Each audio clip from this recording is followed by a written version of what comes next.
નમસ્કાર વિદ્યાર્થી મિત્રો, આજે આપણે ધોરણ 12 ચેપ્ટર નંબર 3 પ્રવાહ વિદ્યુતમાં એક નવા મુદ્દા તરફ જઈ રહ્યા છીએ, જેનું નામ છે વિદ્યુત ઉર્જા અને પાવર. ચલો પહેલાં તો સમજીએ કે વિદ્યુત ઉર્જા અને પાવર શું છે. તો મિત્રો, આપણે આગળ એવું ભણી ગયેલા છીએ કે કોઈ સુવાહક હોય, આ સુવાહકને તમે જ્યારે બહારથી સપ્લાય આપો છો ત્યારે સુવાહકની અંદરથી વિદ્યુત પ્રવાહનું વહન થાય છે. આ બેઝિક કોન્સેપ્ટ તો આપણે ભણી ગયેલા છીએ. કોઈ સુવાહક હોય એને તમે બહારથી સપ્લાય આપો તો આ સુવાહકની અંદરથી વિદ્યુત પ્રવાહનું વહન થાય છે. ચલો આપણે હવે એ વસ્તુ દરેક વસ્તુ ડીપમાં સમજવાનો પ્રયત્ન કરીએ. હું પ્રશ્ન એમ પૂછું કે આ સુવાહકમાંથી પ્રવાહનું વહન કેવી રીતે થયું? તો તમે કહેશો કે ભાઈ આ જે સુવાહક છે એ સુવાહકની અંદર રહેલા જે મુક્ત ઇલેક્ટ્રોન છે, એટલે કે ગતિમાન વિદ્યુત ભારો છે, એ ગતિમાન વિદ્યુત ભારોની ગતિના લીધે, એટલે કે વિદ્યુત ભારોની ગતિના લીધે અંદર વિદ્યુત પ્રવાહનું વહન થયું. ઓકે, પહેલો જવાબ સાચો. વિદ્યુત ભારો ગતિ કેમ કરી? વિદ્યુત ભારોએ ગતિ કેમ કરી? ઇલેક્ટ્રોન છે તો ઇલેક્ટ્રોને ગતિ કેમ કરી? એટલે આપણે કહીએ કે જ્યારે એને બાહ્ય કોઈ સપ્લાય સાથે જોઈન્ટ કર્યા હતા ત્યારે બાહ્ય સપ્લાયમાંથી કંઈક એને ઉર્જા મળી અને એ ઉર્જાનો ઉપયોગ કર્યો અને વિદ્યુત ભાર ગતિ કરે છે અને ગતિ કરતા વિદ્યુત ભારને લીધે વિદ્યુત પ્રવાહનું વહન થાય છે. ક્લિયર છે? આ ઉર્જા આવે છે ક્યાંથી? તો આપણે કહીએ છીએ કે જે બાહ્ય સપ્લાય જોઈન કરીએ છીએ, એટલે કે કોઈ બેટરી હોય અથવા તો કોઈ સેલ હોય, એટલે કે જે ઉર્જા આપતું હોય, એ જ્યારે જોઈન્ટ કરીએ છીએ તો એમાંથી ઉર્જા મળે છે. એ ઉર્જાનો ઉપયોગ કરે છે વિદ્યુત ભારો એ ઉર્જાનો ઉપયોગ કરી ગતિ કરે છે અને ગતિ કરવાથી વિદ્યુત પ્રવાહનું વહન થાય છે. આ બધી જ વાત સાચી છે. ચલો એક હું ઉદાહરણ લઉં. માની લો કે આપણી પાસે એક આવો પરિપથ છે. અહીંયા એક બલ્બ લગાડ્યો છે, આ જગ્યાએ પણ એક બીજો બલ્બ છે. અહીંયા હું સપ્લાય આપું છું, બેટરી જોઈન્ટ કરું છું.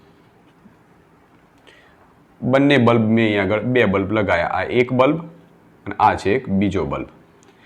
બંને બલ્બ એવા છે કે જે બંનેના પાવર એટલે કે રેટિંગ અલગ અલગ છે. એટલે ટૂંકમાં તમે એમ કહી શકો કે ભાઈ એક 20 વોટનો બલ્બ છે અને બીજો 5 વોલ્ટનો બલ્બ છે, અથવા 0 વોલ્ટનો બલ્બ છે, એમ પણ તમે કહી શકો. અથવા તો એમ કહી શકો કે એક 100 વોલ્ટનો બલ્બ છે અને બીજો 5 વોલ્ટનો બલ્બ છે. એટલે બે અલગ અલગ પ્રકારના બલ્બ છે, બંનેનું રેટિંગ અલગ અલગ છે. આ બંને બલ્બને આપણે શ્રેણીમાં જોઈન્ટ કર્યા છે. હવે આ બંને બલ્બને શ્રેણીમાં જોઈન્ટ કરીને બહારથી તમે જેવો સપ્લાય આપશો તો બંને બલ્બ ચાલુ થશે. હવે આ બંને બલ્બમાં પ્રક્રિયા શું થાય છે? તમે જેવી અહીંથી સપ્લાય આપશો એટલે એના અંદરથી વિદ્યુત પ્રવાહનું વહન થશે. આપણે જે આ પ્રવાહની દિશા બતાવી છે, રૈવાજિક વિદ્યુત પ્રવાહની દિશા બતાવી છે. રૈવાજિકનો મતલબ ખબર પડી ને? ઇલેક્ટ્રોન ગતિ કરે એની વિરુદ્ધ દિશા, એટલે કે ધનથી ઋણ તરફની દિશા આપણે રૈવાજિક પ્રવાહની દિશા બતાવેલી છે. આ પ્રવાહ સીધો જશે પહેલા બલ્બમાં, ત્યાંથી બીજા બલ્બમાં અને થઈ અને સીધો જ ઋણ છેડા તરફ આવશે. એટલે કે પ્રવાહ આખું એક ચક્કર પૂરું કરશે. પણ બંને બલ્બમાં પાવર, બંનેની ક્ષમતા, જે રેટિંગ છે એ અલગ અલગ છે. તો શું એવું થશે કે અહીંથી જે પ્રવાહ જશે એ પ્રવાહમાંથી થોડો પ્રવાહ આ જગ્યાએ, થોડો પ્રવાહ આ જગ્યાએ, એટલે એવું થાય કે ભાઈ આ જે બલ્બ છે એ થોડો ડીમ થાય અને આ થોડો બલ્બ વધારે પ્રકાશિત થાય? ના, વાસ્તવમાં જે વિદ્યુત પ્રવાહ છે એ વિદ્યુત પ્રવાહ વિદ્યુત ભારોની ગતિના લીધે રચાય છે. બરાબર? અને વિદ્યુત ભાર એ શ્રેણી જોડાણમાં વિદ્યુત ભાર હંમેશા સમાન મૂલ્યના હોય, એટલે બંને બલ્બમાંથી એક સમાન મૂલ્યના વિદ્યુત ભાર પસાર થતા હોય. પરંતુ આનું રેટિંગ 100 વોટનું છે. એનો મતલબ એ થયો કે બહારની જે બેટરી છે એ બેટરીમાંથી જે ઉર્જા લેશે એ ઉર્જાનો ઉપયોગ કરી અને આ બલ્બ 100 વોટ લેખે પ્રકાશિત થશે. આ બલ્બ 5 વોટનો છે, એનો મતલબ જે બહારથી ઉર્જા લેશે એ ઉર્જામાંથી 5 વોટ જેટલી ઉર્જા લઈ અને પ્રકાશિત, એટલે અથવા તો એ ઉર્જાનો ઉપયોગ કરી અને પ્રકાશિત થશે. ટૂંકમાં મતલબ એવો થયો કે જો આ 100 વોટનો હોય અને 5 વોટનો બલ્બ હોય તો એનો મતલબ એવું નહીં કે આની અંદર 100 વોટ લેખે વિદ્યુત ભારો ગતિ કરતા હોય અને આની અંદર 5 વોટ લેખે વિદ્યુત ભારો ગતિ કરતા હોય. વિદ્યુત ભારો તો સમાન જ ગતિ કરતા હોય, પરંતુ આ જે વિદ્યુત ભારો છે જે બહારથી ઉર્જા લે છે એ ઉર્જાનો બંને વોટમાં ઉપયોગ અલગ અલગ થાય છે. બંને વોટના અલગ અલગ વોટના જે બલ્બ છે એની અંદર આ ઉર્જાનો ઉપયોગ અલગ અલગ થાય છે. અને આ ઉર્જાને આપણે વિદ્યુત ઉર્જા કહીએ છીએ. જે વિદ્યુત ભારો બહારના સોર્સમાંથી એટલે કે જે બેટરીમાંથી જે ઉર્જા મેળવતા હોય છે એને આપણે વિદ્યુત ઉર્જા કહીએ છીએ. અને નોર્મલી વિદ્યુત ઉર્જા કેવી રીતે મળે છે ટૂંકમાં આ રીતે સમજી શકીએ. ધારો કે આપણી પાસે એક રાસાયણિક કોષ છે. આ રાસાયણિક કોષ જે છે એના અંદરનું જે પાત્ર છે જેને આપણે વિદ્યુત વિભાજ્ય પાત્ર કહી શકીએ, વિદ્યુત રાસાયણિક કોષ માટેનું પાત્ર કહી શકીએ. એની અંદરના ભાગમાં આપણે વિદ્યુત વિભાજ્ય દ્રાવણ ભરીએ છીએ. તમે NaCl લઈ શકો, CuSO4 લઈ શકો, બરાબર. તો NaCl નામનું ધારો કે આપણે અંદર એક વિદ્યુત વિભાજ્ય દ્રાવણ ભરેલું છે. બે ઇલેક્ટ્રોડ છે, એક ધન છે, એક ઋણ વિદ્યુત ભારિત ઇલેક્ટ્રોન છે. તો આ ધન ઇલેક્ટ્રોડ જે રહ્યો, ધારો કે અહીંયા આગળ આપણે એક અવરોધ જોઈન કરી દઈએ. આ રીતે એક સર્કિટ ધારો કે પૂરી કરીએ છીએ. આ બાજુનો જે ઇલેક્ટ્રોડ છે એનો જે ધન ભાગ છે જેને આપણે ધન અગ્ર કહી શકીએ. આ બાજુનો જે સળિયો છે એનો ઋણ ભાગ, તો તમે એને ઋણ અગ્ર પણ કહી શકો. હવે ધારો કે તમે રાસાયણિક પ્રક્રિયા શરૂ કરો છો તો રાસાયણિક પ્રક્રિયાને પરિણામે રાસાયણિક ઉર્જાનું વિદ્યુત ઉર્જામાં રૂપાંતર થશે. એ વિદ્યુત ઉર્જા આ જે વાહક તાર છે એટલે કે અંદર રહેલા જે ઇલેક્ટ્રોન છે એ ઇલેક્ટ્રોન એ ઉર્જાનો ઉપયોગ કરશે. ઉપયોગ કરી એ ઇલેક્ટ્રોન ગતિ કરશે અને ગતિ કરી એમાંથી વિદ્યુત પ્રવાહનું નિર્માણ થશે. આ વિદ્યુત પ્રવાહ જેવો આ અવરોધમાં આવશે તો અવરોધની અંદર, અવરોધમાં ખાસિયત હોય કે એમાંથી જ્યારે પ્રવાહ પસાર થતો હોય તો એ અવરોધ એ જે પ્રવાહ છે અથવા તો એના અંદરથી જ્યારે વિદ્યુત ભાર પસાર થતો હોય તો એ વિદ્યુત ભારની કેટલીક ઉર્જાનો લોસ કરી દેતો હોય, એટલે ગુમાવી દે. આ રીતે સમજીએ. ધારો કે અંદર વિદ્યુત ભાર છે, અહીંથી માની લો કે ઇલેક્ટ્રોન નીકળ્યા. ઇલેક્ટ્રોન જેવા નીકળશે એ ઇલેક્ટ્રોન ગતિ કરતાં કરતાં જેવા આ અવરોધમાં આવશે, એટલે અવરોધની એવી ખાસિયત છે કે ઇલેક્ટ્રોન જે ગતિ કરતાં કરતાં આયા, અવરોધ એક પ્રકારના તમે બમ્પ ગણી શકો. આપણે જેમ કે આપણે રોડ ઉપર જઈએ છીએ, તમારી ફૂલ સ્પીડ હોય, અચાનક બમ્પ મૂકી દીધેલા હોય, અડચણ મૂકી દીધેલી હોય તો તમારી સ્પીડ એકદમ ઘટી જાય છે અને ધીમી ધીમી સ્પીડ થઈ જાય. સેમ એવી રીતે અહીંયા આગળ એક બમ્પ ટાઈપનું ગણી શકો તમે, અવરોધ એટલે કે એક અડચણ ગણી શકો. ઇલેક્ટ્રોન જે ગતિ કરતાં કરતાં આવ્યા હતા ત્યાં અડચણમાં એ પોતાની કેટલીક ઉર્જા ગુમાવી દે છે અને ગુમાવી અને પછી આ રીતે બીજા ઇલેક્ટ્રોડ તરફ જતા હોય છે. તો આમ ટૂંકમાં એમ કહી શકાય કે અવરોધ જે છે એ અવરોધ ઇલેક્ટ્રોને મેળવેલી વિદ્યુત ઉર્જાનું ઉષ્મા ઉર્જા સ્વરૂપે વિખેરણ કરે છે, મુક્ત કરે છે. અને આ ઉષ્મા ઉર્જા સ્વરૂપે વિખેરિત થતી અથવા તો ગુમાવેલી જે વિદ્યુત ઉર્જા, જે ચોક્કસ સમયગાળામાં ગુમાવેલી જે વિદ્યુત ઉર્જા છે જેને આપણે પાવર તરીકે ઓળખીએ છીએ. વિદ્યુત ઉર્જા અહીંયા આગળ ઇલેક્ટ્રોન રાસાયણિક પ્રક્રિયા તમે શરૂ કરશો તો રાસાયણિક પ્રક્રિયાનું ઇલેક્ટ્રોન વિદ્યુત ઉર્જામાં રૂપાંતર થશે. ઇલેક્ટ્રોનમાં આ વિદ્યુત ઉર્જાનો ઉપયોગ કરી ઇલેક્ટ્રોન ગતિ કરશે અને ગતિ કરતાં કરતાં જેવા આ અવરોધમાં આવશે તો અવરોધની અંદર આ વિદ્યુત ઉર્જાનું ઉષ્મા ઉર્જા સ્વરૂપે વિખેરણ થશે, એટલે કે ગુમાવશે. અને ચોક્કસ સમયગાળામાં ગુમાવાતી જે વિદ્યુત ઉર્જા હોય જેને આપણે પાવર કહીએ છીએ, જેનું બીજું નામ છે કાર્યત્વરા. કાર્યત્વરા એટલે કે કાર્ય કરવાના સમય દરને આપણે પાવર તરીકે ઓળખીએ છીએ. બરાબર. તો આ બેઝિક કોન્સેપ્ટ હતો વિદ્યુત ઉર્જા અને પાવરનો. ચલો આપણે થિયરિટિકલ કોન્સેપ્ટ સમજવાનો પ્રયત્ન કરીએ કે આ જે પ્રોસેસ થઈ આખી, કે ઇલેક્ટ્રોને વિદ્યુત ઉર્જા મેળવી, અવરોધમાંથી પસાર થયો તો ઉર્જા ગુમાવી, તો આ બધી જ જે પ્રક્રિયા છે એ આખું સૂત્રો સ્વરૂપે સમજવાનો પ્રયત્ન કરીએ. માની લઈએ કે આપણી પાસે એક સુવાહક છે.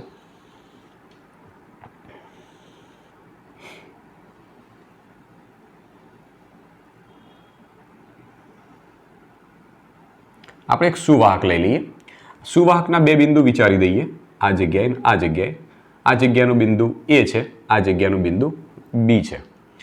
એ બિંદુ આગળ વિદ્યુત સ્થિતિમાન માપીએ તો એ ધારો કે VA મળે છે, B બિંદુ આગળનું વિદ્યુત સ્થિતિમાન VB મળે છે. આપણે એવું ઇમેજ કરી લઈએ કે એ બિંદુ આગળનું વિદ્યુત સ્થિતિમાન VA એ B આગળના વિદ્યુત સ્થિતિમાન VB કરતાં વધારે છે. તો સ્વાભાવિક છે કે આ જગ્યાનું વિદ્યુત સ્થિતિમાન વધારે હોય આ જગ્યાનું વિદ્યુત સ્થિતિમાન ઓછું હોય તો આ સુવાહકમાંથી પસાર થતો પ્રવાહ, વિદ્યુત પ્રવાહ જે છે એ હંમેશા ઊંચા વિદ્યુત સ્થિતિમાનથી નીચા વિદ્યુત સ્થિતિમાન તરફની દિશામાં હોય. વિદ્યુત પ્રવાહ હંમેશા ઊંચા વિદ્યુત સ્થિતિમાનથી નીચા વિદ્યુત સ્થિતિમાન તરફ હોય. એટલે ટૂંકમાં જો VA is greater than VB વિચારી દો તો કહી શકાય કે આ સુવાહકમાંથી પસાર થતો પ્રવાહ A થી B તરફની દિશામાં હશે, કારણ કે આપણે VA is greater than VB તરીકે લીધેલા છે. તો આ ઘટના આપણે અહીંયા આગળ દર્શાવીએ કે અહીં પ્રવાહ A થી B તરફ વહે છે. બીજો પોઈન્ટ લખી શકીએ કે અહીં VA is greater than VB હોવાથી આ બંને છેડા વચ્ચેના વિદ્યુત સ્થિતિમાનનો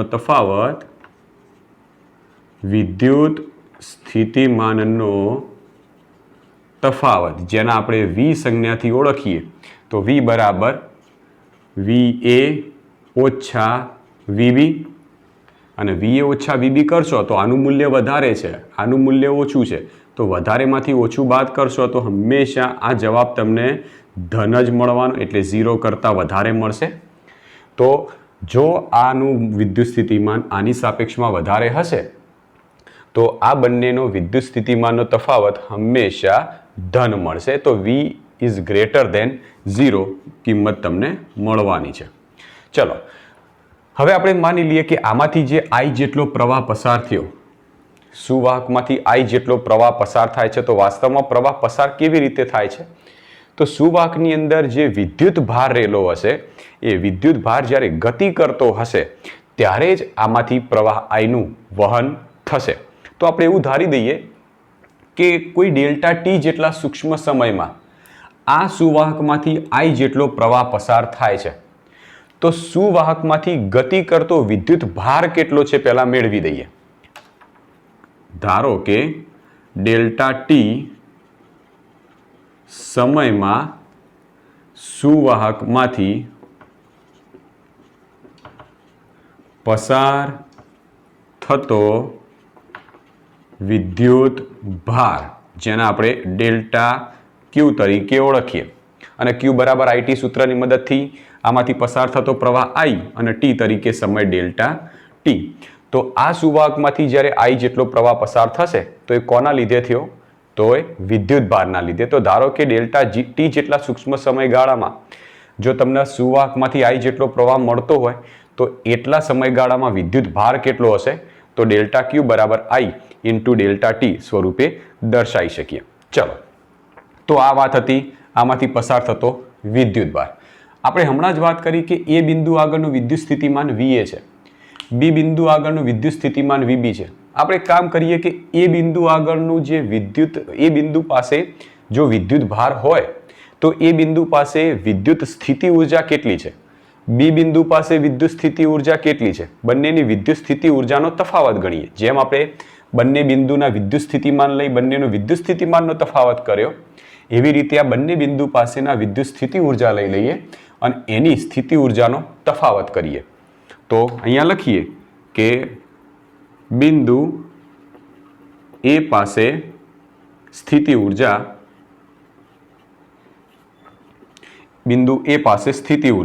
ઓકે, સ્થિતિ ઉર્જા U સ્થિતિ ઉર્જાનું સૂત્ર આપણે કઈ લઈશું? U બરાબર V ઇન્ટુ ઉર્જા U બરાબર V ઇન્ટુ Q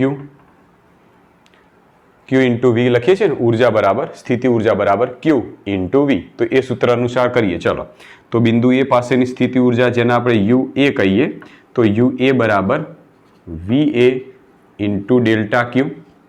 ચલો, સેમ આવી રીતે બિંદુ B પાસેની સ્થિતિ ઉર્જા લઈએ. બિંદુ B પાસે સ્થિતિ ઉર્જા UB બરાબર VB ઇન્ટુ ડેલ્ટા Q. તો આપણે A બિંદુ પાસેની સ્થિતિ ઉર્જા લઈ લીધી, B બિંદુ પાસેની સ્થિતિ ઉર્જા લઈ લીધી. આ બંને બિંદુ પાસેની સ્થિતિ ઊર્જાનો તફાવત જોઈએ. તો સ્થિતિ ઊર્જાનો તફાવત એટલે કે અંતિમ સ્થિતિ ઊર્જા UB માઇનસ UA. ઓકે, બંનેની કિંમત મૂકી જો તો બંનેની કિંમત કેટલી આવશે? તમે એને ડેલ્ટા યુ પણ કહી શકો, એટલે આમ લખી દઈએ આપણે ડેલ્ટા યુ બરાબર. ચલો, તો યુબીની કિંમત કેટલી છે? VB ઇન્ટુ ડેલ્ટા ક્યુ minus UA VA into delta ક્યુ. બંનેમાંથી ડેલ્ટા ક્યુ કોમન કાઢી લઈએ તો થશે VB માઇનસ VA. ઓકે, આપણે એવું ધારણા કરી લઈએ કે ધારો કે VA માઇનસ VB બરાબર V લઈ લઈએ. VA માઇનસ VB બરાબર V આપણે એવી ધારણા કરીને જ ગણતરી કરીએ છીએ શરૂઆતથી જ કે VA માઇનસ VB બરાબર V લઈ લઈએ તો VB માઇનસ VA હોય તો શું થશે? જો VA માઇનસ VB બરાબર V લઈ લો તો VB માઇનસ VA બરાબર તમે શું લખી શકો? Minus V. તો અહીંયા થશે ડેલ્ટા ક્યુ ઇન્ટુ માઇનસ V. અહીં આગળ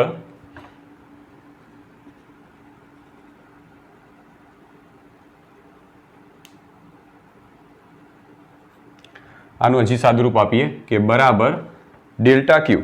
ચલો, ડેલ્ટા ક્યુ બદલે આપણે કિંમત લખી શકીએ I ઇન્ટુ ડેલ્ટા ટી.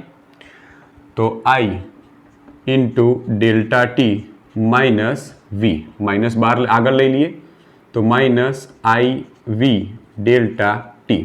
હવે માઇનસનો મતલબ શું છે કે આ કિંમત લેસ ધેન 0, એટલે કે સ્થિતિ ઊર્જા તમને જે મળશે, સ્થિતિ ઊર્જાનો જે તફાવત મળશે, બંનેની સ્થિતિ ઊર્જાનો તફાવત એ 0 કરતાં નાનો હશે. એટલે ટૂંકમાં એમ કહી શકો કે તમે A થી B તરફની દિશામાં જો છો, A થી B તરફની દિશામાં જો તો વિદ્યુત સ્થિતિમાન ઘટે છે. એ જ રીતે વિદ્યુત સ્થિતિ ઊર્જામાં પણ ઘટાડો થાય છે, માટે એની કિંમત માઇનસ મળી. ફરીથી જોઈ લો આપણે શું કર્યું, આટલા સુધીનું પહેલાં સમજી લઈએ એકવાર કમ્પ્લીટ, પછી જ આપણે આગળ શરૂ કરીએ. સૌથી પહેલાં આપણે એક સુવાહક લીધો છે. આ સુવાહકના 2 પોઈન્ટો A અને B લઈ લીધા. આ સુવાહક છે એ બંને આપણે એને કોઈક તમે સપ્લાય સાથે જોઈન કર્યો છે, જેથી આ બાજુનું વિદ્યુત સ્થિતિમાન VA અને આ જગ્યાનું વિદ્યુત સ્થિતિમાન VB મળ્યું. આપણે એવી ધારણા કરી કે VA is greater than VB, આનું વિદ્યુત સ્થિતિમાન આની સાપેક્ષમાં વધારે છે. હવે આ સુવાહકમાંથી I જેટલો પ્રવાહ પસાર થાય છે, તો આ બંનેના વિદ્યુત સ્થિતિમાનમાં તફાવત હોવાથી એ તફાવત V સ્વરૂપે દર્શાવીએ તો V બરાબર VA માઇનસ VB, પણ એની કિંમત ગ્રેટર ધેન 0 આવશે. ઓકે, હવે આપણે ઉધારી લઈએ કે આમાંથી જો I જેટલો પ્રવાહ પસાર થતો હોય, એટલે કે ડેલ્ટા ટી સમયમાં આમાંથી વહેતો વિદ્યુત ભારનો જથ્થો કેટલો હશે? તો ડેલ્ટા ટી સમયમાં સુવાહકમાંથી પસાર થતો વિદ્યુત ભાર ડેલ્ટા ક્યુ બરાબર I ઇન્ટુ ડેલ્ટા ટી. બિંદુ A પાસે સ્થિતિ ઊર્જા કેટલી છે, B પાસે કેટલી છે, બંનેની સ્થિતિ ઊર્જાનો તફાવત લઈ લઈએ તો સ્થિતિ ઊર્જામાં કેટલો વધારો કે ઘટાડો આવશે તો ખબર પડી જશે. તો બિંદુ E પાસે સ્થિતિ ઊર્જા આટલી છે, બિંદુ B પાસે સ્થિતિ ઊર્જા આટલી છે, તો તફાવત બંનેનો કેટલો આવશે? તો તફાવત લાયા તો મળ્યો માઇનસ IV ડેલ્ટા ટી. અને આ કિંમત માઇનસ મળી એના મતલબ એવો થાય છે કે A થી B તરફની દિશામાં જોશો તો સ્થિતિ ઊર્જામાં ઘટાડો થાય. હવે ઊર્જામાં ઘટાડો થાય એટલે કે જો સ્થિતિ ઊર્જામાં ઘટાડો થાય તો આ ઊર્જા જશે ક્યાં? સ્થિતિ ઊર્જામાં ઘટાડો થાય તો ઊર્જા જાય ક્યાં? માની લઈએ કે આપણે આગળ 11મા ધોરણમાં ભણી ગયેલા છીએ કે ધારો કે આ પેન છે, આ પેનને હું આ જગ્યાએથી છોડી મૂકું તો સીધી જમીન ઉપર જવાની છે, બરાબર. હવે આ પેન જેવી જમીન ઉપર જશે તો એની સ્થિતિ ઊર્જાનું સૂત્ર આપણે એના અંદર ભણી ગયેલા હતા, સ્થિતિ ઊર્જા U બરાબર mgh. હવે જો અહીંથી હું જેવી પેનને છોડી મૂકું તો આ પેન જેમ જેમ નીચે જશે એમ આ અંતર ઘટતું જવાનું, hની કિંમત ઘટતી જવાની, અને hની કિંમત જેમ જેમ ઘટતી જશે તો એમ આ પેનનો વેગ વધતો જવાનો છે. એટલે ટૂંકમાં એમ કહી શકાય કે આ કિંમત ઊંચાઈ h જેમ જેમ ઘટતી જશે એમ સ્થિતિ ઊર્જા ઘટતી જશે, અને સ્થિતિ ઊર્જા ઘટતી જશે તો એ સ્થિતિ ઊર્જાને લીધે આ પેનની ગતિમાં વધારો થશે, અને એ ગતિને લીધે એના અંદર જે ઊર્જા મળશે એને આપણે ગતિ ઊર્જા કહીએ છીએ. એટલે ટૂંકમાં વિદ્યુત ભાર જો એક જગ્યાએથી બીજી જગ્યાએ ગતિ કરતા હશે તો એની સ્થિતિ ઊર્જાનું એક બીજી ઊર્જા એટલે કે ગતિ ઊર્જામાં રૂપાંતર થશે. તો અહીંયા આગળ આપણે પોઈન્ટનો ઉલ્લેખ કરીએ. પહેલાં આપણે જે ઋણ મળી છે એના વિશે લખીએ કે અહીં સ્થિતિ ઉર્જા ઋણ મળે છે, therefore સ્થિતિ ઉર્જામાં ઘટાડો થાય છે, બરાબર.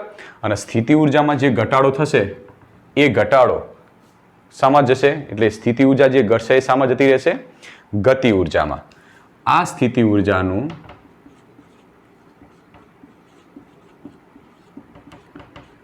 ગતિ ઉર્જામાં રૂપાંતર થાય છે. એટલે ટૂંકમાં આપણે કહી શકાય કે ભાઈ સ્થિતિ ઉર્જા ઘટી એટલે ગતિ ઉર્જા વધી, અને સ્થિતિ ઉર્જાને લીધે ગતિ ઉર્જા જો મળતી હોય તો મતલબ કે ઉર્જા સંરક્ષણનો નિયમ પડાતો હશે. તો therefore ઉર્જા સંરક્ષણના નિયમ મુજબ E બરાબર, ઉર્જા સંરક્ષણનો નિયમ આવો હતો કે E બરાબર K પ્લસ U. બંને બાજુ ફેરફાર કરીએ કારણ કે એ છેડેથી બીજા છેડે જઈએ તો સ્થિતિ ઉર્જામાં ઘટાડો થાય છે, એટલે ફેરફાર થાય છે. તો બંને બાજુ ફેરફાર કરીએ.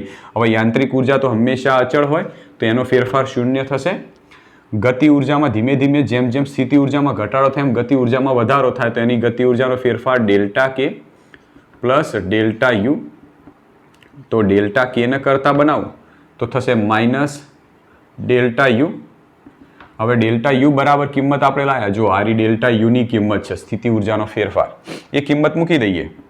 therefore ડેલ્ટા કે બરાબર આઈ વી ડેલ્ટા ટી. તો આ એક ગતિ ઉર્જા તમને મળી. જેટલી સ્થિતિ ઉર્જામાં ઘટાડો થશે એટલો જ ગતિ ઉર્જામાં વધારો થશે. પણ આપણે કન્ફ્યુઝનમાં આવી ગયા. કન્ફ્યુઝનમાં શું આવ્યા કે આપણે આગળ ડ્રિફ્ટ વેગવાળો પોઈન્ટ ભણી ગયા હતા. એમાં શું હતું કે જો ઇલેક્ટ્રોન એક છેડેથી ગતિ કરીને બીજા છેડે જતો હોય એનો મતલબ ઇલેક્ટ્રોનનો કંઈક ડ્રિફ્ટ વેગ હોય, અને ડ્રિફ્ટ વેગ હંમેશા અચળ હોય. એટલે ટૂંકમાં ઇલેક્ટ્રોન અચળ ડ્રિફ્ટ વેગથી ગતિ કરીને એ છેડેથી બીજ છેડા સુધી જાય. હવે આનો મતલબ શું થયો કે ઇલેક્ટ્રોન જો એથી બી સુધી જાય એમ સ્થિતિ ઉર્જામાં ઘટાડો થાય તો ગતિ ઉર્જામાં વધારો થાય, અને ગતિ ઉર્જામાં જો ધીમે ધીમે ધીમે ધીમે કરતો વધારો થાય તો આ તો પ્રવેગી ગતિ થઈ. સમજો, પેન છે, પેનને હું અહીંથી છોડી મૂકું તો જેમ જેમ નીચે જશે એમ એનો વેગ વધતો જશે, અને વેગ વધતો જાય છે માટે એની ગતિ અચળ પ્રવેગી ગતિ છે. સમજ્યા? જ્યારે અહીંયા શું થશે કે આ છેડાથી ઇલેક્ટ્રોન આ છેડા સુધી જશે તો અહીંથી જેવો આ છેડા સુધી જાય તો એ ડ્રિફ્ટ વેગથી જાય. ડ્રિફ્ટ વેગ હંમેશા અચળ હોય, એટલે કે ઇલેક્ટ્રોન અચળ ડ્રિફ્ટ વેગથી જાય. જ્યારે આ સમીકરણ શું કહે છે કે સ્થિતિ ઉર્જામાં જેટલો ઘટાડો થાય એટલો ગતિ ઉર્જામાં વધારો થાય. એટલે જેમ જેમ સમય સાથે ઇલેક્ટ્રોન ગતિ કરીને બીજા છેડા સુધી જાય એમ એમ એની ગતિ ઉર્જામાં વધારો થાય, અને જો ગતિ ઉર્જામાં વધારો થાય તો ગતિ ઉર્જા k બરાબર 1/2 mv², તો વેગમાં પણ વધારો થાય. પણ આપણે તો હમણાં એવું કીધું કે ઇલેક્ટ્રોન છે એ અચળ વેગથી ગતિ કરે છે, તો ઇલેક્ટ્રોન શું કરશે, એનો વેગ તો અચળ જાળવી રાખશે પણ એનો વેગ વધારવા માટે એને જે ધક્કો મળશે, સમજ્યા, ગતિ ઉર્જા સ્વરૂપનો એને જે ધક્કો મળશે એ ધક્કા સ્વરૂપની ઉર્જા ઉષ્મા ઉર્જા સ્વરૂપે ગુમાવશે. સમજ્યા તમે શું કહું છું? એ ઇલેક્ટ્રોનને ચોક્કસ એક કોન્સ્ટન્ટ વેગથી એક છેડેથી બીજા છેડા સુધી જવું છે, પરંતુ આટલી ગતિ ઉર્જાને લીધે જેમ જેમ એને ગતિ ઉર્જા મળતી જાય છે એમ એમ એનો વેગ વધતો જાય. પણ એરિયો શું કરશે કે મારે કોન્સ્ટન્ટ વેગ જ જાળવી રાખવો છે, તો એને જેટલી વધારાની ઉર્જા મળતી જશે, ફાસ્ટ જવા માટે વધારાની જેટલી ઉર્જા મળતી જશે એ બધી જ ઉર્જા ગુમાવતો જશે, અને આ ગુમાવેલી ઉર્જાને લીધે આ સુવાહક હોય એ સુવાહકની અંદર ઉષ્મા ઉર્જાનું રૂપાંતરણ થશે. આ જે ગતિ ઉર્જા જેટલી ગતિ ઉર્જા ગુમાવતો જશે એ ગતિ ઉર્જાનું ઉષ્મા ઉર્જાને અંદર રૂપાંતર થશે, જેના લીધે તમે થોડો સમય સુધી વાહક તારને ચાલુ રાખો સપ્લાય સાથે કનેક્ટ કરી તો એ ગરમ થાય છે. બરાબર? તો એ મુદ્દાનો આપણે અહીંયા ઉલ્લેખ કરીએ. ઇલેક્ટ્રોન સુવાહકમાં ડ્રિફ્ટ ગતિ કરે છે ડ્રિફ્ટ ગતિ કરે છે. આ ડ્રિફ્ટ ગતિ અચળ છે. Therefore, ઇલેક્ટ્રોન મેળવેલ ગતિ ઉર્જાનું ઉષ્મા ઉર્જામાં વિખેરણ કરશે અથવા તો રૂપાંતર કરી દેશે. ખ્યાલ આવી ગયો? એને કોન્સ્ટન્ટ ગતિથી ચાલવું છે, પણ વધારાની જેટલી ઉર્જા મળતી જશે, કોન્સ્ટન્ટ ગતિથી ચાલવા માટે જે ઉર્જા હશે એટલી જ રાખશે, બાકીની વધારાની ઉર્જાને ઉષ્મા ઉર્જા સ્વરૂપે વિખેરિત કરી દેશે. તો આ ઉર્જા કેટલી છે? તો આ ઉષ્મા ઉર્જા કેટલી હશે? તો એ લખીએ કે ગુમાવેલી ઉષ્મા ઉર્જા, જેના આપણે ડેલ્ટા ડબલ્યુ સ્વરૂપે દર્શાવીએ, તો એ કેટલી ગુમાવશે? તો જેટલી ગતિ ઉર્જામાં વધારો થશે, ગતિ ઉર્જામાં જેટલો વધારો થશે એટલી ઉર્જા ગુમાવશે. તો ગતિ ઉર્જામાં વધારો કેટલો થાય છે? ડેલ્ટા કે જેટલો. Therefore, ડેલ્ટા ડબલ્યુ બરાબર ડેલ્ટા કે કેટલી છે? IV delta T. ઓકે, આ સમીકરણમાંથી ડેલ્ટા ટી બરાબરની આ બાજુ લાવી દઈએ. Therefore, delta W by delta T બરાબર IV થયા. અને આ delta W by delta T એના આપણે શું કહીએ છીએ? ઉર્જા, ગુમાવેલી ઉષ્મા ઉર્જા એટલે કે ઉર્જા ગુમાવવાનો સમય દર. જ્યાં delta W by delta T બરાબર ઉર્જા ગુમાવવાનો સમય દર, જેના આપણે પાવર પણ કહીએ છીએ. તો therefore પાવર બરાબર delta W by delta T બરાબર VI. અને પાવરને આપણે P સંજ્ઞાથી દર્શાવીએ છીએ, માટે P બરાબર VI. તો પાવરનું આપણે એક સૂત્ર મેળવી દીધું. ખ્યાલ આવી ગયો? પાવરનું આપણે સૂત્ર કેવી રીતે લાયા? થિયરી એકદમ ઇઝી છે. આપણે પોઈન્ટ બાય પોઈન્ટ તમે યાદ રાખશો તો તરત ખબર પડી જશે. તમારે ઉર્જા ગુમાવી છે, જે ચોક્કસ સમયગાળામાં, એટલે કે ઉર્જા ગુમાવવાના સમય દરને પાવર કહો છો. ઓકે, તો કેટલી ઉર્જા ગુમાવશે? તો જે વધારાની ગતિ ઉર્જા છે એટલી ઉર્જા ગુમાવશે. વધારાની ગતિ ઉર્જા કેવી રીતે આવી? તો સ્થિતિ ઉર્જામાં જેટલો ઘટાડો થાય એટલી ગતિ ઉર્જામાં વધારો થાય. સ્થિતિ ઉર્જામાં ઘટાડો કેવી રીતે મળ્યો? કારણ કે એક બાજુની અને બીજી બાજુની સ્થિતિ ઉર્જા લીધી તો બંનેમાં તફાવત મળ્યો, માટે સ્થિતિ ઉર્જામાં ફેરફાર થયો. તો આખી થિયરી નીચેથી આપણે ઉપર યાદ રાખીએ તો પણ યાદ રહી જાય છે. ઓકે, આ સૂત્ર ઉપરથી પાવરના આપણે બે ઇક્વેશન બનાવીએ. આ સૂત્ર ઉપરથી પાવરના બીજા બે વધારાના ઇક્વેશન બનાવીએ. ઓકે, આપણે ઓહમનો નિયમનું સૂત્ર જાણીએ છીએ, V બરાબર I R. આ ઓહમના નિયમનું સૂત્ર છે. આના સ્વરૂપો બદલી અને પાવરના સૂત્રો લઈએ. પાવર P બરાબર, ઓકે, આ સમીકરણમાં જે જગ્યાએ V દેખાય ત્યાં આપણે IR મૂકી દઈએ. તો IR, V બરાબર IR લખી દીધું અને ઇન્ટુ I તો હતા જ. Therefore પાવર P બરાબર I સ્ક્વેર R. એક સૂત્ર મળી ગયું તમને. ઓકે, ચલો, આ જે સમીકરણ હતું એમાંથી હું ધારો કે I ને કરતા બનાવું તો I બરાબર V અપોન R થાય. આને ધ્યાનમાં રાખીને પાવરનું બીજું સૂત્ર બનાવીએ. પાવર P બરાબર VI હતું ને, ત્યાં I બરાબર લઈ લઈએ હવે V બાય R. તો V into V by R. Therefore power P બરાબર V સ્ક્વેર બાય R. તો આ પાવર P નું બીજું સૂત્ર મળી ગયું. બરાબર. આના ઉપરથી આપણે પાવરનો એકમ લખીએ. પાવરનો એકમ શું થશે? તો તમે આના ઉપરથી પણ બનાવી શકો. તો પાવરનો એકમ થશે વોલ્ટ ઇન્ટુ એમ્પિયર, VA, અથવા તો તમે ટૂંકમાં જે પાવરનો એકમ રોજબરોજની જિંદગીમાં વાપરો છો એ વોટ. ઓકે, વોટ અથવા તો V ઇન્ટુ એ. તમે એ પણ જોયેલું હશે કે કોઈ મોટર હોય, પંપ હોય, એમાં લખેલું આટલા KVA ની મોટર છે, KVA. VA એનો મતલબ પાવર છે, K એટલે કિલોમાં. અથવા તો એમ પણ લખ્યું, સાંભળ્યું હશે કે આ ટ્યુબલાઇટ આટલા વોટની છે, એટલે વોટ હોય, KV હોય, આ બધા પાવરના અલગ અલગ એકમો છે. ક્લિયર?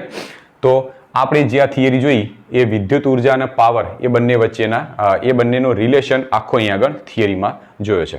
હજી થોડું બાકી છે, આગળ જોઈએ આપણે. આ જે છેલ્લે આપણે આ છેલ્લો ભાગ રાખું છું, છેલ્લા ભાગનો આપણે ઉપયોગ કરવો છે. એનો ઉપયોગ કરી અને આગળ એક પોઈન્ટ સમજીએ. ઓહમિક વ્યય. ઓહમિક વ્યય એટલે શું? હમણાં જોયું કે પાવર એટલે શું?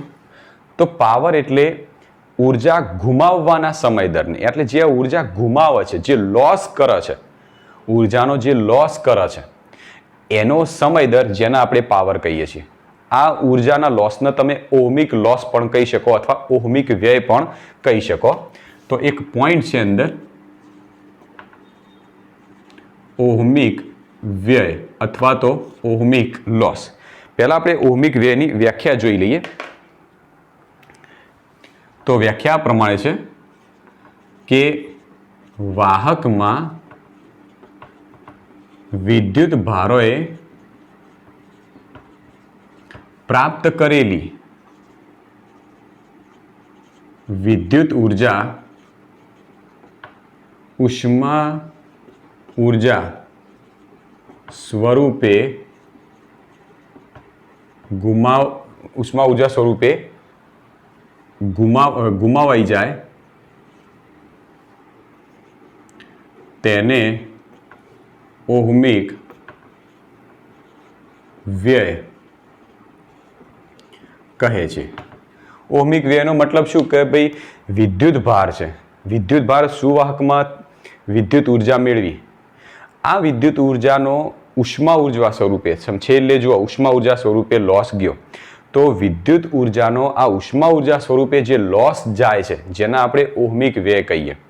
મિત્રો, નોર્મલી જે ટ્રાન્સમિશન લાઈનો હોય છે, કોઈ પાવર સ્ટેશન હોય, એ પાવર સ્ટેશનથી જ્યારે સપ્લાય અથવા તો વીજળી આપણા ઘર સુધી આવે છે, તો એ દરમિયાન ઓહમિક વ્યય ઘટાડવાના કેટલાક પગલાં લેવામાં આવે છે.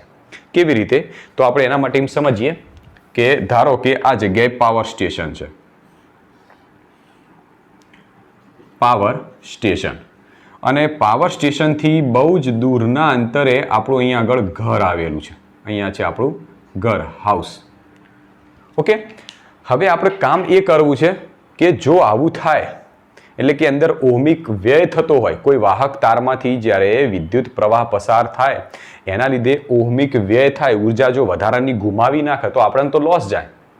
તો ઓહમિક વ્યય ઘટાડવા માટે શું કરવામાં આવે છે, તો એ સમજવા માટે આપણે અહીંયા આગળ એક પાવર સ્ટેશન લીધું છે. આ બાજુ આપણું ઘર છે અને વચ્ચે ટ્રાન્સમિશન લાઇન છે. ઓકે, હવે પાવર સ્ટેશનમાં જે વીજળી ઉત્પન્ન થાય છે, ઉત્પન્ન થતો જે પાવર છે, પાવર સ્ટેશનની અંદર જે વીજળી ઉત્પન્ન થાય છે એનો જે પાવર છે એ પાવર P બરાબર VI સ્વરૂપનો હોય છે. આ પાવર સીધો જ આ વાયર વાટે આપણા ઘર સુધી જતો હોય, એટલે આ વાયરમાંથી જે પાવરનો લોસ થાય, વાયર હોય એટલે ધાતુનો વાયર હોય, અને આ ધાતુના વાયરમાંથી જ્યારે વિદ્યુત પ્રવાહ પસાર થાય, સપ્લાય પસાર થતો હોય, ત્યારે એમાંથી લોસ જાય, અમુક પાવરનો લોસ જાય, અને લોસ થતો પાવર જેને આપણે I²R સ્વરૂપે દર્શાવીએ. મિત્રો યાદ રાખજો, હવેથી દાખલા ગણતી વખતે ખાસ ધ્યાન રાખવાનું છે. જ્યારે દાખલાની અંદર તમને એમ પૂછવામાં આવે કે આ રચના છે, એ રચનામાં ગુમાવેલી ઉર્જા અથવા તો ગુમાવેલ પાવર કેટલો થાય, લોસ થતો પાવર કેટલો થાય, તો હંમેશા જ્યારે લોસ થતા પાવરની વાત કરવામાં આવે ત્યારે P બરાબર I²R સૂત્રનો ઉપયોગ કરવો. કેટલો પાવર ઉત્પન્ન થશે તો એના માટે આપણે P બરાબર VI સૂત્રનો ઉપયોગ કરવો. R આવે ને એટલે સમજી લો, R એટલે અવરોધ, અવરોધમાં હંમેશા લોસ થાય, તો એવા વખતે P બરાબર I²R સૂત્ર વાપરવું. બરાબર છે. પાવર સ્ટેશન હતું, એના અંદર જનરેટ થતો પાવર P બરાબર VI, ટ્રાન્સમિશન લાઇનની અંદર લોસ થતો પાવર ધારો કે P બરાબર I²R છે. ઓકે, હવે મારે આ જે ટ્રાન્સમિશન લાઈનો છે એમાંથી લોસ થતો જે પાવર છે એ પાવર મારે ઓછો કરવો છે. તો શું કરું? આમાંથી લોસ થતો પાવર ઓછો કરવો હોય તો ચલો, તો લોસ થતો પાવર આપણે ઓછો કરવો છે, તો એક કામ કરીએ, આમાંથી જે લોસ થતો પાવર છે એના અંદર જે અવરોધ છે, આ જે ટ્રાન્સમિશન લાઇન છે, જે વાહક તાર છે, આ છે આપણો વાહક તાર, એ વાહક તારના અવરોધને આપણે RC સ્વરૂપે દર્શાવી દઈએ. પાવર P બરાબર I²RC. ઓકે, હવે મારે પાવરનો લોસ ઘટાડવો છે તો શું કરવું? તો પાવરનો લોસ ઘટાડવા માટે આ જે સમીકરણ રહ્યું એ સમીકરણમાંથી ધારો કે હું આઈને કરતા બનાવું તો શું થશે? એક કામ કરીએ, આપણે ઓકે I બરાબર V/R આ સૂત્રનો ઉપયોગ કરીએ. પાવર P ઓકે સોરી આપણે આનો જ ઉપયોગ કરીએ. આમાંથી એક કામ કરીએ કે આઈને કરતા બનાવીએ. I બરાબર P/V. ઓકે, આ કિંમત સીધી આના અંદર મૂકીએ તો શું થશે? P² RC/V² થવાનું. પાવર P બરાબર P² RC/V². ખબર પડી? I જે હતો ઉત્પન્ન થતો પાવર P બરાબર VI. આમાંથી આપણે આઈને કરતા બનાવીએ તો P/V. આ લોસ થતો પાવર, ચલો આપણે એને લોસ થતો પાવર છે ને તો આને આપણે કંઈક નામ આપીએ, PL નામ આપી દઈએ. ઓકે, એટલે તમને અલગ દેખાય. તો PL બરાબર I² RC. આની અંદર આમાંથી આઈને કરતા બનાવીએ, I બરાબર P/V કિંમત અંદર મૂકી દઈએ. હવે આ સૂત્ર અનુસાર જો મારે ટ્રાન્સમિશન લાઇનમાં લોસ ઘટાડવા હોય તો શું કરવું પડે? તો મારે જે ટ્રાન્સમિશન લાઇનમાં વપરાતો જે વાહક તાર છે એ વાહક તારનો જે અવરોધ છે આ અવરોધ મારે એકદમ ઘટાડી દેવો પડે. અવરોધ ઘટી જાય તો સ્વાભાવિક છે કે પાવર લોસ પણ ઘટી જશે. ખબર પડી ગઈ? અથવા તો ટ્રાન્સમિશન લાઇનમાંથી વહેતો જે વોલ્ટેજ છે એ વોલ્ટેજની કિંમત મારે વધારી દઉં તો પણ પાવર લોસ ઘટી જશે. તો શું કરીએ? તો આના માટે બે રસ્તા છે. જે ટ્રાન્સમિશન લાઇનમાં વપરાતો જે તાર છે એ તાર તમે સારી ક્વોલિટીનો વાપરો. જેમ કે એલ્યુમિનિયમ હોય, એલ્યુમિનિયમ વજનમાં હલકો પણ છે અને જેનો અવરોધ પણ ઓછો છે, તો એવો તાર આપણે વાપરી અને પાવર લોસ ઘટાડી શકીએ. તો એવો તાર વાપરી અને પાવર લોસ ઘટાડી શકીએ. આ ઉપરાંત એમાં જતો જે વોલ્ટેજ છે, ટ્રાન્સમિશન લાઇનમાંથી નીકળતો જે વોલ્ટેજ છે એ વોલ્ટેજની કિંમત વધારો. કેવી રીતે વધારીએ? સમજો, કોઈ પણ પાવર સ્ટેશન હોય એ પાવર સ્ટેશન 11 કિલોવોલ્ટ જેટલો વોલ્ટેજ ઉત્પન્ન કરે. કોઈ પણ પાવર સ્ટેશન એ 11 કિલોવોલ્ટ, 11 થી 15 કિલોવોલ્ટ સુધીનો વોલ્ટેજ એ કોઈ પણ પાવર સ્ટેશન જનરેટ કરે. આ પાવર સ્ટેશનની બાજુમાં આપણે એક ટ્રાન્સફોર્મર લગાડીએ છીએ. જે ટ્રાન્સફોર્મર લગાડીએ, ચલો આને T1 નામ આપી દઈએ. આ જે ટ્રાન્સફોર્મર હોય એ હોય છે સ્ટેપ અપ ટ્રાન્સફોર્મર. અને ટ્રાન્સફોર્મરનું કામ શું છે? વોલ્ટેજનો વધારો અથવા ઘટાડો કરવાનું. એટલે વોલ્ટેજને વધારે ક્યાં તો ઘટાડી દે. બાકી ટ્રાન્સફોર્મર બીજું કોઈ જ કામ ના કરે. એટલે આમાં ઉત્પન્ન થતા 11 કિલોવોલ્ટનો જે વોલ્ટેજ હતો એ ટ્રાન્સફોર્મર સ્ટેપ અપ કરી એના વોલ્ટેજની કિંમત વધારી દે. એટલે કે 11 કિલોવોલ્ટના બદલે 66 કિલોવોલ્ટ પણ કરી શકે, અથવા તો 230 કિલોવોલ્ટ સુધીનો પણ વોલ્ટેજ કરી શકે. આવો વોલ્ટેજ કે જે વોલ્ટેજની કિંમત વધી ગઈ છે એવો વોલ્ટેજ ટ્રાન્સમિશન લાઇનો દ્વારા સીધો આપણા ઘરે આવે છે. એટલે વચ્ચે નાના સબસ્ટેશન, એટલે કે તમે GEB નામ સાંભળેલું હશે, GEB થ્રુ આ વોલ્ટેજ આપણા ઘર સુધી આવતો હોય છે. આપણા ઘરે આવે ત્યારે વોલ્ટેજની કિંમત 230 વોલ્ટ થઈ ગયેલી હોય. હવે આમાં આ પાછો ઓછો કેમ થઈ જાય છે? અહીંયા આગળ 230 કિલોવોલ્ટમાંથી 230 વોલ્ટ ઓછો કેવી રીતે થઈ જાય? તો આપણા ઘરની બહાર જે DP હોય છે એને આપણે ટ્રાન્સફોર્મર કહીએ. DP એટલે ડ્યુઅલ પોલ, બે થાંભલા ઉપર ઊભું રહેલું ટ્રાન્સફોર્મર. આ જે DP છે એ DP શું કરશે કે આ જે વધારે વોલ્ટેજ આવ્યો એ વોલ્ટેજને ઘટાડી દેશે. એટલે આ જગ્યાએ T2 છે એ સ્ટેપ ડાઉન ટ્રાન્સફોર્મર છે. આ step up transformer step down એટલે કે વધારે વોલ્ટેજને ઘટાડી દે અને ઘટાડીને આપણા ઘેર 230 વોલ્ટ આવવા દે. આવું કેમ કરવું પડે છે? તો આ પાવર સ્ટેશન 11 કિલોવોલ્ટ જે વોલ્ટેજ ઉત્પન્ન કરશે એને આ ટ્રાન્સફોર્મર વધારી અને 230 કિલોવોલ્ટમાં રૂપાંતર કરી દેશે. એટલે વોલ્ટેજની કિંમત જેવી વધશે, આવો વધારે વોલ્ટેજ જ્યારે ટ્રાન્સમિશન લાઇનોમાંથી પસાર થશે તો વોલ્ટેજ વધી ગયો તો પાવર લોસ ઘટી જશે. અને પાવર લોસ ઘટવાને લીધે તમને આપણે અહીંયા આગળ ટ્રાન્સફોર્મર T1 ટ્રાન્સફોર્મર કે જે સ્ટેપ અપ ટ્રાન્સફોર્મર છે એની મદદથી વોલ્ટેજની કિંમત વધારવી પડે છે. પાવર લોસ ઘટી જાય તો આપણને ફાયદો છે. જો વધારે લોસ થાય તો આપણે વીજળી જેટલા ઘરોમાં પહોંચાડવી છે એટલા ઘરોમાં આપણે ના પહોંચાડી શકીએ. તો ઓહમિક વ્યય ઘટાડવા માટે આપણે ટ્રાન્સફોર્મરનો ઉપયોગ કરીએ છીએ. આ ટ્રાન્સફોર્મર વોલ્ટેજની કિંમતને વધારી દે છે અને વોલ્ટેજ વધવાને લીધે પાવર લોસ ઘટી જાય છે. બરાબર છે. તો અહીંયા આટલા સુધી પાવર, વિદ્યુત ઉર્જા અને પાવર આટલો પોઈન્ટ આપણે સમજી શકીએ. Thank you.